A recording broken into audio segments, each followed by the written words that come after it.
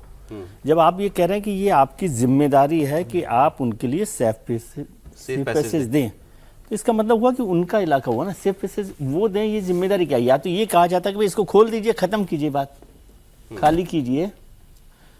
Straight of Hormuz को खाली करना ईरान का काम है, और उस पर वो जो रास्ता है वो सबके लिए है, जो बात हम बार बार करते हैं इंटरनेशनल वाटर्स की, तो वो। लेकिन वहाँ पर जब आप ये कह देते हो कि ये जिम्मेदारी ईरान की है, तो इसका मतलब आप ये मानते हो कि ये उनके इलाका, आपने कस्टोडियन सा बना दिया। कस्टोडियन बना दिया। तो कस्टोडियन का मतलब कौन होता है? कस्टोडियन तो वो होता है जिसकी प्रॉपर्टी होती है। हाँ। तो आपने ये कर दिया, इसलिए ये गड़बड़ हो रही है।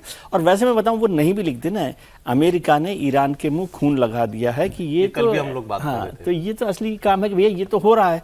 अब इनको इमरजेंसी मीटिंग बुलानी पड़ी, मार्को रूबियो उसको, अब वो कतर में गए, तो अब वो न्यूक्लियर वाली बात तो अभी बड़ी लंबी चलनी है, वो तो अलग है, और उसमें तो महीनों का वक्त लगना है। उससे पहले ये मामला सुलझे, वरना ये फिर अब फिर सर एक बार प्लीज चेक कीजिएगा ये तेल के दाम और वो सेंसेक्स, पता लगे ना हमारा देश कैसे रिएक्ट कर रहा है इस पर। सर ये तो बहुत मुश्किल लग रहा है कि एक दिन लड़ाई एक दिन दोस्ती, एक दिन लड़ाई एक दिन दोस्ती, और ये जिस तरीके से कहा गया था कि भाई अब बहुत आराम से और बहुत अच्छे से ये इनका शांति समझौता हो गया और लंबे समय तक चलने वाला है, और कई ऐसे मुद्दे थे जो उसमें सुलझे नहीं थे। मुझे लगता है इस पूरे मामले से इजराइल ने जिस तरीके से राहत की सांस ली है, आज ये कहा जा रहा है कि अभी आगे से नहीं होगा, लेकिन इससे कोई गारंटी नहीं है।